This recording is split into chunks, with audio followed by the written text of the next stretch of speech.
Okay, here you can see a heel pad print next to the pine cone.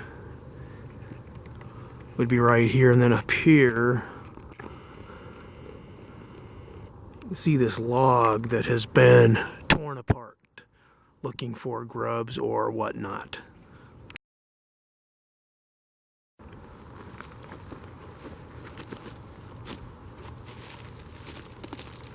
You can see this log tears apart relatively easy, but it's still something still has to get in here and dig it apart. Maybe looking for grubs or termites or something, I don't know.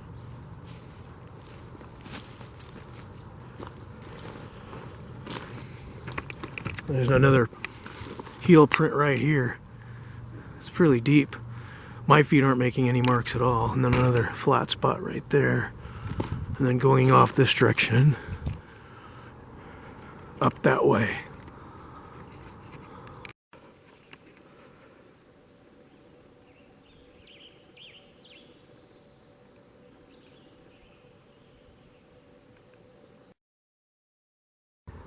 Okay, I decided to revisit a site where a massive, fairly massive tabular piece of granitic type material, stone, was used to beat on this log. You can see it here, and then here. And when I first saw it, you could see, you know, the newly removed bark from the impacts from the stone. Okay, and here's more. And then it was beat on all up and down the rock. I mean, the rock beat on it all up and down the log. It was real obvious before, but I did get one photo that I'll include in this video.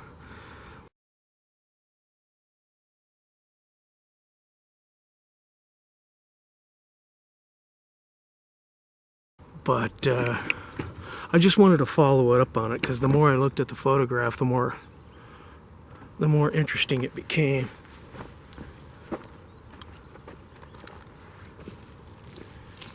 See, with me in it, you can see how big this rock is. I broke my shoulder at one point and my back in the Army, and so I don't have a lot of strength in those areas, but if I use my other side, I still can't barely budge this thing, this stone. Now, it's got a crack right here, and I'm not sure that was there. I'll have to look at the photo. But if you can imagine what it would take to pick this up and beat on this log, when this is really tremendously heavy. So I thought that was interesting enough to revisit, as I kept being nagged at that every time I saw that photograph, so I thought I'd follow up on that. See if you folks think that's interesting. See, I'm not sure if that crack, which is right here, was in there before, but it may have been. But it was pretty obvious that that was the implement used to beat on this log. And it was, like I said, when I originally looked at it, it had freshly been done, and it was real obvious. You know, I'm talking about a month ago. So, but here's one of the whack marks right here that's pretty.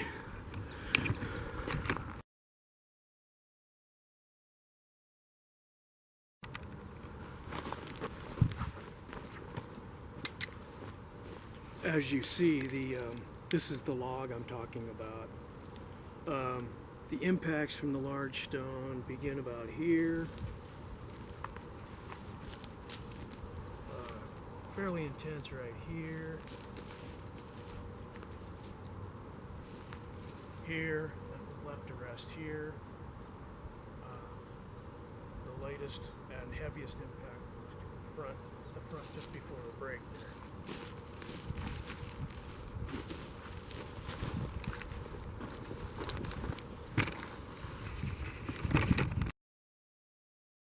From this angle, you can better see the impact points on this log from the large boulder. See here, you can see the one sticking up, the fragmentary wood pulp, rotten wood up where it was impacted by the boulder. Not making any inferences at this time, as always. Something large or several Homo sapiens decided to beat this log with that boulder.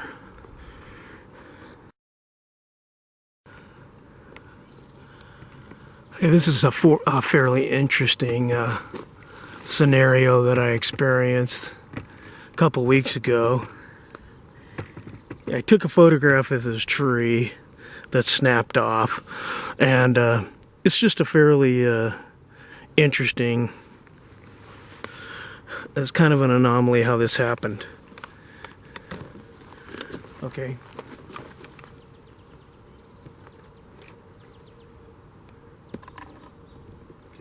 There's a rock down here that's been, you can see where something stepped on it and moved it out of its original positioning. I was here, I was down the trail after I passed this tree when it was upright. And after I had passed the tree for maybe 30 yards, I heard a huge snap. On my return, the tree was snapped off, and I did take a photograph of it. Just at the time, I didn't take a video. There's a lot of rocks in here.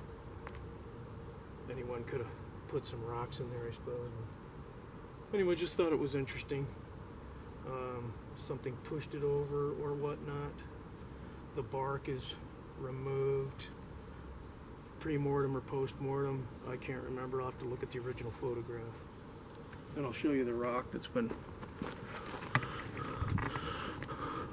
Looks like, you know, someone or something stepped on that to allow themselves leverage to push over the tree. It's just a thought, you know. Who knows?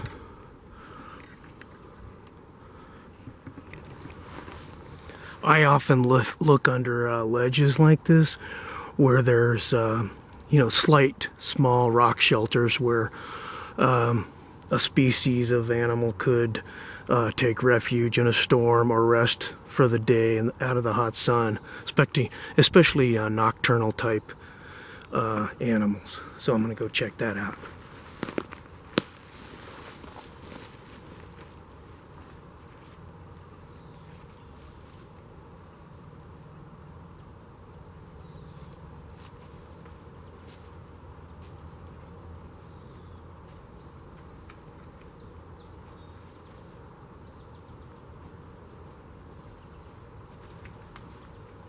How you doing? Good.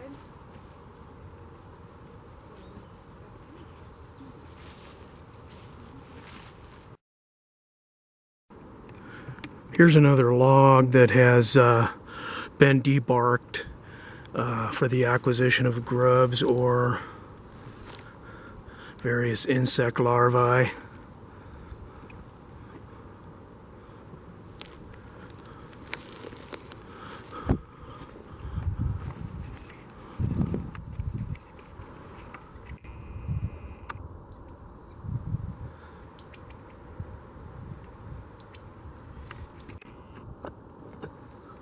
These quails would be a good Squatch snack.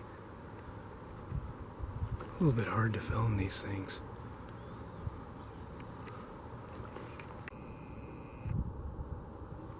These quails would be a good Squatch snack. Yum.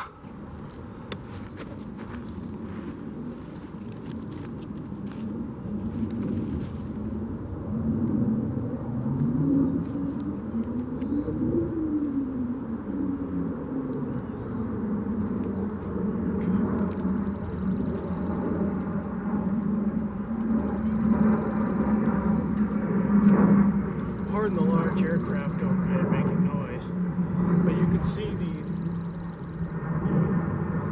sections of stone that are protruding from the topography that would make it quite easy for an animal to walk across these and not leave any prints. and there's like highways of these large boulder fields or pushed up megaliths throughout the forest. Just an interesting point. I did hear some sort of noise coming through here, but today I have encountered some backpackers and things, and of course there's the deer and the elk and those sort of species hanging out. I don't see anything though.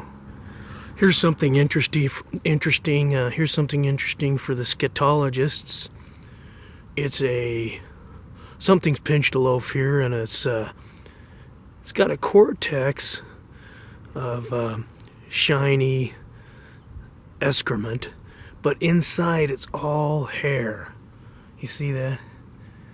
I think that might be wolf, but wolf usually is all hair minus the excrement cortex. So you can chime in on that if you want.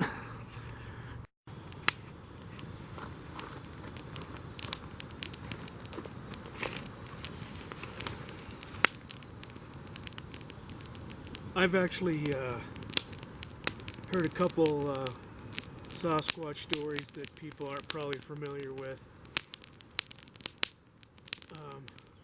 One is when my son was going to Humboldt State to be in the forestry department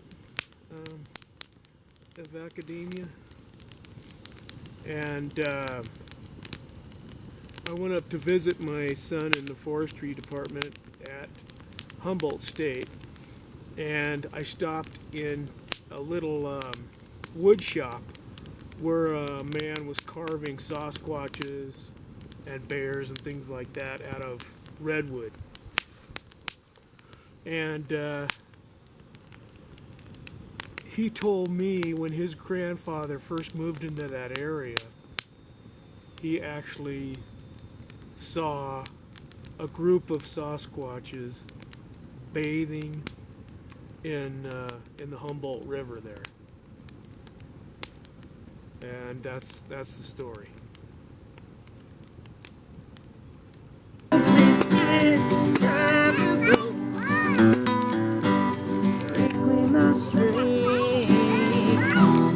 Return on home, stabilize the stone, come forth and atone. Remember to breathe, readjust my mind to myself.